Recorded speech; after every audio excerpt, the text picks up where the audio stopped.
Ya, espérate un momento, comenzamos a improvisar para que veas que nosotros le metemos ultra que bacán. A lo más fatal, medio criminal, no importa porque igual lo podemos expresar. Me aburre, la nota es que ya susurre, mejor dicho yo soy el maldito el que más urre.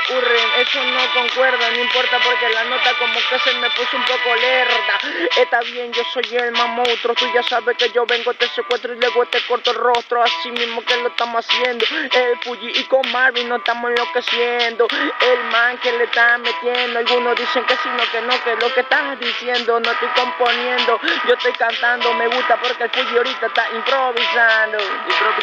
estamos los dos solitos, tú sabes que nosotros somos los más bonitos, somos los más bonitos de aquí de Guayaquil, la pena que como que esto sonó aquí,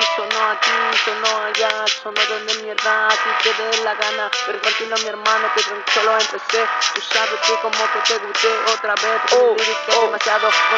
monstruosa, tú sabes que como que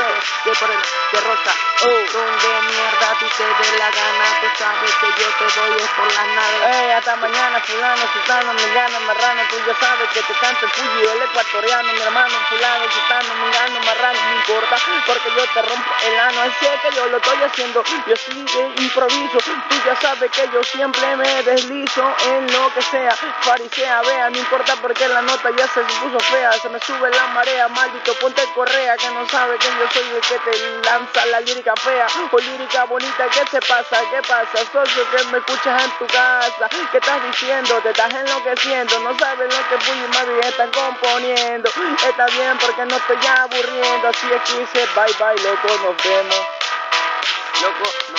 porque la plena como que me estoy distrayendo, tranquilo mi hermano, que yo no me he quedado, porque la plena que yo a ti, yo te voy estudiando, estoy solitario, porque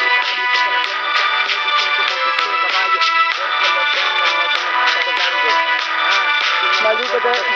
enseñártelo, o yo puedo mostrártelo, ponértelo, hasta puedes mordértelo, tócalo, así mismo es rózalo, maldito perro, motherfucker, solamente úsalo, wow, se ven cabrones.